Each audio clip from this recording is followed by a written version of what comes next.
사무엘상 28장 13절 14절 말씀입니다. 사무엘상 28장 13절 14절 말씀 우리 같이 한 목소리로 함께 읽겠습니다. 왕이 그에게 이르되 두려워하지 말라. 내가 무엇을 보았느냐 하니 여인이 사울에게 이르되 내가 영이 땅에서 올라오는 것을 보았나이다 하는지라. 사울이 그에게 이르되 그의 모양이 어떠하냐 하니 그가 이르되 한 노인이 올라오는데 그가 겉옷을 입었나이다 하더라. 사울이 그가 사무엘인 줄 알고 그의 얼굴을 땅에 대고 절하니라. 아멘. 사울과 신접한 여인의 이제 대화가 계속되고 있습니다.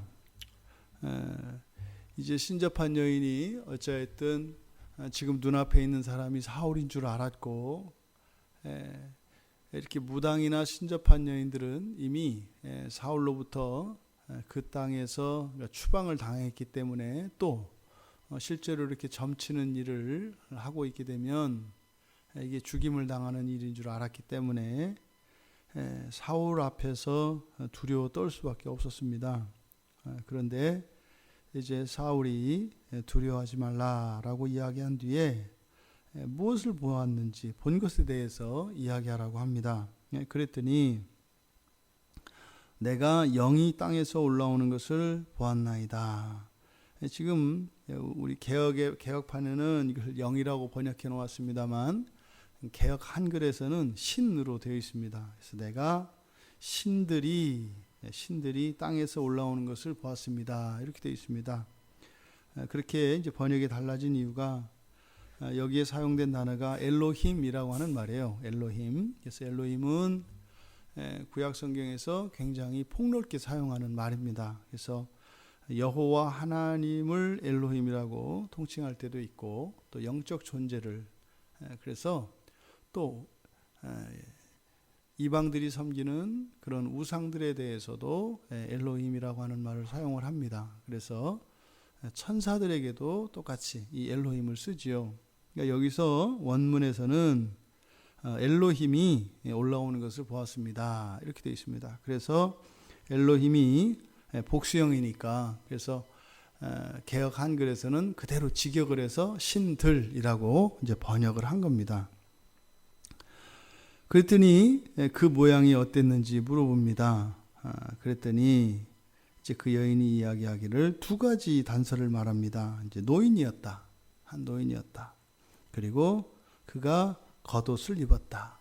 그랬더니 그 말을 듣고 사울은 사무엘인 줄 알았다. 이렇게 얘기합니다. 그러니까 노인이라고 하는 것과 겉옷이라고 이야기를 했는데 사울은 그게 이제 사무엘인 줄 어떻게 알았느냐. 그래서 이 겉옷은 신분을 나타냅니다. 그러니까 지금 우리말 성경에는 그냥 이렇게 겉옷을 이야기했겠습니다만 사무엘이 입었던 그 겉옷을 이야기한 것 같아요. 그러니까 그것을 듣고 알 수 있었던 거죠. 지금 여기서 일어나고 있는 이 사건이 지금 바로 강신술입니다. 강신술 또는 초혼술이라고 합니다. 과연 죽은 사람의 혼령을 그렇게 불러올 수 있느냐? 이게 이제 어떻게 이제 그 영혼이 이렇게 왔다 갔다 할 수 있느냐 없느냐? 어쨌든 성경에서 또 이 히브리인들이 가지고 있었던 음부관, 그러니까 저세상이죠. 저세상은 분명히 있습니다. 분명히 있습니다. 성경에는 그 음부에 대한 증거들이 굉장히 많습니다. 신약 성경에서 특별히 예수님께서도 요한복음 14장에서 하늘나라의 제자들의 처소를 마련하기 위해서 가신다 그래요. 그리고 거기에서 그 처소를 마련하신 후에 데리러 오시겠다고 하셨어요. 그러니까 이 세상이 아닌 다른 바로 하늘나라에 그 세상이 있다. 또 그것과 함께 누가복음 16장에 보면은 그 영혼들이 거하는 초소에 엄격하게 분리된 두세 개가 있다는 것을 알 수 있습니다. 그래서 거기서는 누가복음 16장에서는 한 군데는 아브라함의 품으로 이야기를 하고 또 한 곳은 불타는 것으로 괴로움과 고통만 있는 것으로 소개가 됩니다. 분명히 저 세상, 우리가 이야기하는 저 세상에는 두 세계가 존재합니다. 그리고 엄격하게 그것은 구분되어 있고, 누가복음 16장의 교훈에 따르면 두 세계 사이의 이동은 절대 불가능합니다. 불가능합니다. 그런데 두 세계 사이에는 그렇게 이동이 절대적으로 불가능한데, 저 세상과 이 세상, 두 세상 사이에는 마찬가지로 저 세상에 있는 두 세계 사이에 절대 이동이 불가능한 것과 똑같을까? 우리는 보통 어떻게 알죠? 그냥 불가능하다, 이렇게 그냥 배워서 그대로 그냥 이야기를 합니다. 근데 정말로 저 세상과 이 세상 사이에 영혼의 이동이 불가능할까요? 가능할까요? 불가능할까요? 그러니까 들은 얘기 말고 여러분들이 이제 성경의 이야기를, 성경 속으로 들어가서 항상 답을 얻으셔야 합니다. 성경 속에서 죽었다 살아난 사람이 있나요? 없나요? 있어요. 죽었다 살아났으면 죽었을 때는 그 영혼이 어디 있어요? 저 세상에 있어요. 그죠? 이 세상에 없단 말이에요. 저 세상에 있다 말이에요. 근데 부활했어요. 그 영혼이 어디로 왔어요? 이 세상으로 왔잖아요. 그러니까 저 세상과 이 세상 사이는 이동의 가능성이 열려있다, 안 열려있다? 열려있다. 그러니까 일반적인 사건은 아니지만 어쨌든 열려있다. 왜? 구약에서도 그렇고 신약에서도 그렇고 죽었다 살아난 사람이 있으니까요. 그리고 또 하나, 이 세상에서 저 세상으로 간 사람이 있어요, 없어요? 예, 이 세상에서 저 세상으로 간 사람도 있어요. 선지자 엘리야가 갔고, 에녹도 갔고, 또 예수님도 가셨잖아요. 그러니까 전인, 그러니까 죽지 않은 사람은 영혼을 포함합니다. 그렇죠? 영혼과 육체가 떨어지지 않은 온전히 합쳐진 상태를 전인이라고 하는데, 전인의 상태로 세 사람이, 오늘 예수님의 경우는 참 하나님이신 동시에 사람이시니까 예외로 할 수 있습니다만, 엘리야와 에녹 선지자는 우리와 똑같은 사람이란 말이에요. 그런데 이 세상에 있던 두 사람이 어떻게 해요? 하늘나라로, 저 세상으로 갔단 말입니다. 그러니까 죽어있던 사람이 그러니까 죽은 사람의 영혼이 돌아오기도 했고, 살아있는 사람이 저 세상으로 가기도 했어요. 그러니까 저 세상과 이 세상 사이에 이 영혼, 심지어는 이 전인의 이동 가능성이 열려있다, 안 열려있다? 열려있다. 이 부분에 대해서 보다 정확하게 우리가 근거로 삼을 수 있는 것이 이사야서 26장입니다. 이사야서 26장에 가보면 가능한 경우와 불가능한 경우로 나누고 있는 것을 보게 됩니다. 이사야서 26장 14절은 이렇게 됩니다. 그들은 죽었은즉 다시 살지 못하겠고 사망하였은즉 일어나지 못할 것이니, 이렇게 돼 있어요. 여기서 우리말로는 죽으나 사망이나 같은 뜻이잖아요. 근데 죽었다라고 얘기하고 뒤에서는 사망하였다 이렇게 이야기한 것은 단어가 다르기 때문입니다. 그러니까 앞에 죽었다, 이거는 말 그대로 죽다라고 하는 단어입니다. 그들이 죽었기 때문에 다시 살아나지 못하겠고, 그 다음 사망하였은즉, 이게 바로 여기에서 사용된 영이라고, 우리말 지금 개역 개정에서 영으로 번역한 그 단어입니다. 사망하였은즉, 이게 뭐냐면 영혼, 그러니까 죽은 영혼들인즉 이런 뜻이에요. 죽은 영혼들이기 때문에 일어나지 못할 것이다. 그러니까 지금 14절은 바로 언약 밖에 있는 자들에 대한 이야기입니다. 그런데 그 밑에 19절에 가면, 이사야서 26장 19절에 가면 주의 죽은 자들은 살아나고, 이렇게 돼 있어요. 주의 죽은 자들은 살아나고 그들의 시체들은 일어나리이다. 지금 여기는 어떻게 돼요? 바로 부활에 대한 이야기를 합니다. 그러니까 이 영혼의 이동에 대해서 26장에서는 어떻게 해요? 둘로 나누어서 이야기하고 있다 이 말이에요. 그러니까 하나님의 백성들, 즉 장차 부활의 언약 안에 있는 사람들은 그리스도께서 오실 때 부활을 합니다. 그죠? 우리도 다 부활을 한단 말이죠. 그런데 그 이전에도 그러한 부활의 일들이 일어날 수 있다. 그러니까 우리가 그냥 막연히 죽은 그 영혼들은 올 수 없다라고 이야기했던 이것이 성경에서는 어떻더라? 그 가능성이 완전히 막혀 있는 것은 아니더라. 우리가 이것으로 어떤 의미를 삼을 것이 아닙니다. 단지 영혼은 그렇게, 또 우리의 육체도 이 세상에서 저 세상으로 갈 수 있고 저 세상에 있는 영혼도 이 세상으로 올 수 있다. 그런데 열려있는 것은 누구에게만 가능하다? 바로 19절에서 이야기했던 것처럼 주의 죽은 자, 예수 그리스도 안에서 죽은 자. 그러니까 이것은 소유권이거든요. 그러니까 모든 것이 하나님께 속해 있습니다만 주의 죽은 자라고 이야기한 것은 언약 안에 있는 사람들이고 그들의 부활은 하나님의 주권에 있기 때문에 지금이라도 당장 일으키실 수 있다는 거예요. 예수 그리스도께서 오셔서 부활시키실 때는 모두가 다 함께 일어날 것입니다. 그런데요, 그 이전에라도 부활의 언약 안에 있는 자들은 그리스도께서 일으키실 수 있다. 주님께서 부활하셨을 때 함께 주님과 부활한 사람들이 있잖아요. 또 뭐 나사로도 있고요. 수냄 여인도 있고요. 수냄 여인의 아들도 있고요.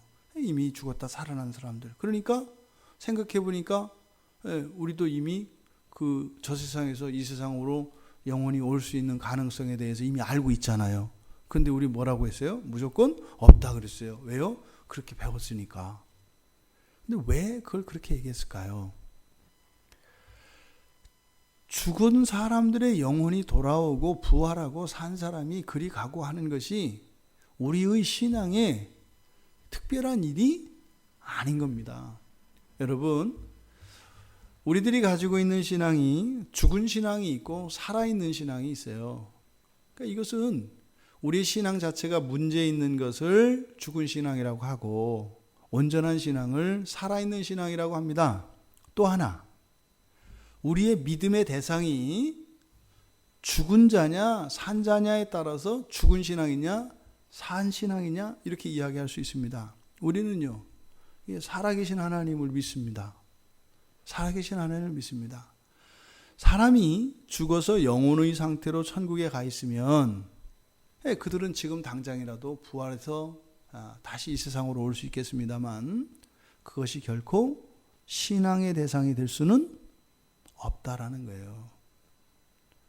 그냥 어떤 집사님이 뭐 한 1년 동안 어디 외국 갔다가 돌아온 거나 죽은 사람이 부활해서 온 거나 다를 게 하나도 없다라는 거예요. 이게 기독교 안에 있는 부활 신앙 안에 있는 살아있는 신앙의 의미입니다. 그런데 사울의 반응을 보십시오. 사울이 사무엘인 줄 알고 어떻게 했어요? 그의 얼굴을 땅에 대고 절하니라. 여호와께도 절 안 하는 놈이에요, 이놈이. 그런데 사무엘의 죽은 영혼이 올라오니까 어떻게 해요? 거기다 대고 절을 하고 있어요. 여러분, 귀신은요, 천사는요, 우리의 신앙의 대상이 아니에요. 하물며 죽었던 성도의 영혼들이 우리의 신앙의 대상이 될 수 없다 이 말입니다. 제사의 대상, 예배의 대상이 될 수 없다 이 말입니다. 그냥 우리와 같은 성도예요. 아니, 몸이 있는 성도가 몸이 없는 성도에게 그렇게 꿇어 엎드려 절한다는 게 말이 돼요?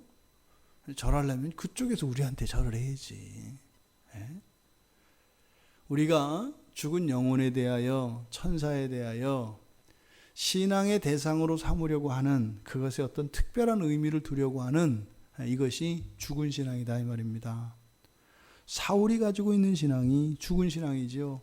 살아있는 하나님을 경배하고 살아계신 하나님께 영광을 돌릴 뿐이지, 살아있는 사람도 사람의 신앙의 대상이 될 수 없고, 하물며 죽은 영혼이라고 해서, 죽은 사람의 영혼이라고 해서 그것을 특별히 볼 것은 아니다. 어저께 한 가정에 갔습니다. 가가지고 어떻게 하다가 이제 장례 얘기가 나왔어요. 우리 교회는 어떻게 한다고요? 장례는 어떻게 지낸다고요? 무조건 매장이라고 그랬습니다. 그래서 정말로 뭐 선산도 없고 이렇게 매장할 땅이 없으면 어떻게 하겠어요? 교회에서 마련해 드릴게요. 진짜로 돈이 없어서 매장을 못 한다면 교회에서 마련을 해 드릴게요. 그러니까 어떤 경우에도 화장은 허락되지 않습니다. 근데 그 가정도 이미 이 두 분이 다음에 돌아가시면은 화장을 하라고 이미 다 유언을 하셨고 이렇게 했다 그래요. 성경대로 하시자 그랬어요. 성경대로. 우리 교회에서는 그렇게 문상은 가지만 예배는 안 드립니다. 그랬더니 왜 그러냐고, 다 뭐 그렇게 하는데, 마찬가지죠. 성경대로 해야죠. 성경대로. 사람의 몸은요, 죽어도 사람의 몸이라 그랬어요. 그렇죠? 굉장히 존귀한 겁니다. 왜요? 하나님의 형상을 담고 있기 때문에 그래요. 하나님의 형상을 닮았기 때문에 사람은 죽어도 귀해요. 하물며 살아있는 사람은 얼마나 귀하겠어요. 그죠? 영혼도 귀합니다. 그러나 그냥 피조물일 뿐입니다. 이 세상에 있는 피조물들 가운데 사람은 굉장히 존귀하고 굉장히 특별합니다. 하지만 결코 어떤 경우에도 신앙의 대상이 될 수는 없다. 이 사울은 지금 죽은 신앙을 가지고 있기 때문에 그 사무엘의 영혼을 보고 이렇게 경배하고 있습니다. 물론 지금 이 본문에서 이 신이 사무엘이냐 아니냐 의도를 보았을 때는 사무엘이 아니에요. 왜요? 앞에서 사용한 이 영이라고 하는 단어는 사람의 영혼에 쓰는 말이 아닙니다. 영혼에 쓰지 않아요. 그래서 이 엘로힘은 천사들을 쓴다 그랬어요. 그러니까 이 본문은 전형적으로 우리나라의 강신술에서 나타나는 조상의 귀신이 바로 이 본문이에요. 그러니까 지금 이 본문에서 올라온 이 사무엘은요, 사무엘이 아니라 누구예요? 변장한 녀석이에요. 변장한 녀석이에요. 천사입니다. 타락한 천사가 우리가 말하는 귀신이죠. 그 귀신이 지금 사무엘의 흉내를 내고 있는 겁니다. 보세요. 사무엘이 알고 있는 지식을 다 가지고 있습니다. 다 알고 있어요. 그죠? 그리고 모습도 노인의 모습을 가지고 있어요. 옷도 똑같이 입었어요. 그럼 우리는 어떻게 돼요? 영락 없는 거예요. 그러니까 사울의 신앙 자체가 그 사무엘의 영혼이 진짜로 올라왔다 하더라도 사무엘은 어떻게 했을 거예요? 이렇게 똑같이 했을 거예요. 그러니까 그의 신앙이 죽어있는 신앙이기 때문에 천사가 돼도 엎드리고 죽은 사람의 영혼이 와도 엎드린다 이 말이에요. 그런데 어디만 엎드리지 않아요? 여호와께만 엎드리지 않아요. 이게 죽은 신앙이죠. 우리가 지금 사울에게 보이는 이것은 어떤 진정한 신앙의 외적 표현이라기보다는 오히려 그가 가지고 있었던 신앙이 죽은 신앙이었다. 지금 우리가 사울의 신앙을 3일에 걸쳐서 계속 그의 가졌던 신앙은 일시적인 신앙이었다. 그죠? 그리고 형식적인 신앙이었다. 그리고 그가 가진 신앙은 죽은 신앙이었다. 라고 하는 것을 우리가 보게 됩니다. 여러분, 살아있을 때 살아계신 하나님을 의지하십시오. 죽어서는 소용없습니다. 성경은 분명히 이야기합니다. 죽은 뒤에는 아무 소용없습니다. 살아있는 동안 하나님을 섬기시고 살아있는 동안 하나님께 살아있는 예배를 드리시고 살아있는 동안 하나님을 섬기시는, 그래서 말라기 선지자가 이야기한단 말이에요. 훗날에 내가 나를 섬긴 자와 섬기지 않는 자를 분명히 구별하신다고 해요. 여러분이 하나님을 섬기는 이유가 하나님이 초월적 존재이고 두려움에서가 아니라 우리를 먼저 사랑하신 그 사랑에서 우리가 하나님을 섬길 수 있게 되기를 바랍니다. 신앙의 단계가 그래요. 하나님이 우리를 맨 처음 부르십니다. 그래서 뭣도 모르고 와서 하나님이 주시는 그 은혜에 대한 기대, 그런 혜택에 대해서 우리가 바라고 와요. 콩고물을 바라고 오지요. 이게 모두 다 그런 과정을 거칩니다. 그렇게 하다가 나의 죄의 용서를 경험하게 돼요. 그것은 바로 뭐예요? 하나님의 사랑을 경험하는 거죠. 그래서 십자가에서의 예수가 그 하나님의 무한하신 사랑인 것을 알게 됩니다. 그러면요, 그때부터는 사랑하기 때문에 오히려 구약에 있는 율법을 내가 집어드는 거예요. 명령으로서 율법을 지키는 것이 아니라 이제는 사랑하기 때문에 율법을 집어들게 된다 이 말이에요. 종이 주인을 섬기는 것은 사랑으로 섬기는 것이 아닙니다. 그래서 두려움에서 섬기는 것이고 주권이 하나님께 있기 때문에 주인에게 있기 때문에 섬기는 것이죠. 그것이 율법의 멍에입니다. 그런데요, 사랑의 멍에는요 똑같이 섬깁니다. 아니요, 오히려 더 섬깁니다. 더 못 섬겨서 안달입니다. 자발적으로 기뻐하며 섬깁니다. 왜요? 사랑하기 때문입니다. 이유가 다릅니다. 우리가 그렇게 하나님의 사랑을 경험하고 이제 그게 구원이죠. 그 다음은 어떻게 나가는 거예요? 하나님 나라를 섬기는 삶으로 나가야 돼요. 이게 안 되는 겁니다. 이게 이웃을 섬기고 하나님 나라를 섬기고 하는 이런 헌신과 이런 것들이 그러니까요. 그렇게 진도가 안 나가니까 속여서 겁주어서 강제로 막 훈련시켜서 섬기게 한단 말이에요. 제가 어젯밤에 그 마산에 있는 열방교회 갔다 왔잖아요. 아주 그냥 이렇게 피비린내가 나는 교회더라고요. 정말 보기 드문 교회더라고요. 살아있어요, 교회가요. 교인이 뭐 한 150명, 170명 된다나 봐요. 이번에 30명 이렇게 섬겼다고 그랬잖아요. 이미 그럴 줄 알았어요. 그렇게 뭐 큰 교회 이렇게 아닐 줄 알았어요. 근데요, 그 밤에 와서 그 섬기는데 그 나와 있는 지체들이 한 40명, 50명 돼요. 그 밤에 그 외국 사람들을 섬기는데 아이들을 다 데리고 왔어요. 야, 뭐 이런 교회가 다 있나 싶을 정도로. 우리 교회보다 여기 터면 조금 더 클 거예요, 넓이가. 그렇게 크지 않아요. 거기가 뭐 보니까 교도소 옆에 굉장히 후미졌던 데래요. 택시기사한테 동네 얘기를 들었는데요. 굉장히 어려웠던 동네래요. 그러니까 이분들이 보니까 다 망하고 이랬던 분들이 모였더라고요. 그래서 한 5년을 같이 모여 살았어요. 공동체 생활을 그렇게 했더라고요. 막 다 그냥 진짜로 막 다 들어먹고 이래가지고 그 사람들이 같이 모여서 거기서 예배하고 그러면서요. 그 안에서 독립하고 사람들이 막 이제 사업도 직장도 막 일어나고 해서 진짜로 함께 이렇게 살아난 거예요. 재정적으로, 가정적으로 또 뭐 신앙적으로, 교회적으로 이게 같이 살아난 거예요. 그래가지고 교회 건축도 하고 그렇게 하니까는요. 그냥 온 성도가 한 마음이 되어서 그렇게 이번 10박 11일을 했다는데 그리고 그 교회에서 보니까 그 지역 아동센터를 2군데를 해요. 근데 교인들이 다 섬긴대요. 근데 이게 막 시켜서 하는 이게 아니에요. 여러분, 우리들의 신앙의 주소가 어딘가 한번 보기를 점검을 해봐야 합니다. 사울의 신앙이 왜 이렇게 죽은 신앙이 됐을까? 또 우리가 지금 주일에 보고 있는 전도서의 저자인 솔로몬, 왜 그가 죽은 신앙이 됐을까? 솔로몬이나 사울이나 뭐 일을 안 한 사람인가요? 엄청 한 사람들이란 말이죠. 근데 그 신앙이 죽어 있었거든요.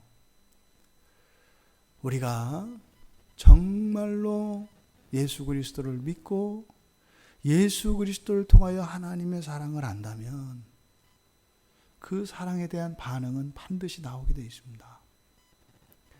죽어있는 신앙으로 뭐라도 좀 하는 것 같고 뭔가 좀 있는 것 같지만 사실은 아무것도 없는 이 사울 신앙의 이 마지막이 너무나 비참하지 않습니까?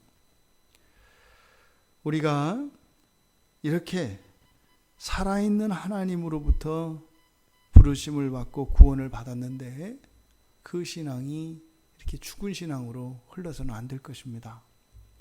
여러분, 오늘 하루 우리는 오직 살아계신 하나님 한 분만을 섬깁시다. 지금도 온 우주를 다스리시는 우리 주 예수 그리스도, 그분의 살아계심을 잊지 말고 하나님 없이 우리가 이 세상을 사는 것처럼 살지 말고 정말 살아계신 그 하나님을 믿는 그분에 대한 그 사랑의 고백으로 이 한날을 살아낼 수 있는 우리 모두가 되기를 주님의 이름으로 축원합니다. 하나님 아버지, 생생하게 살아있는 신앙으로 저희들에게 주어진 하루하루의 삶을 살게 하여 주시옵소서. 오직 여호와 하나님 한 분만을 섬기게 하시고 오직 우리 주 예수 그리스도 한 분만을 섬기게 하여 주셔서 하나님이 아닌 다른 것들에 대하여 우리의 마음을 내보이거나 우리의 헌신을 드리는 그런 죽은 자들이 아니라 오직 하나님의 영광을 위하여 하나님께만 복종하며 그렇게 살아가는 저희들 되게 하옵소서. 감사하며 예수님의 이름으로 기도드리옵나이다. 아멘.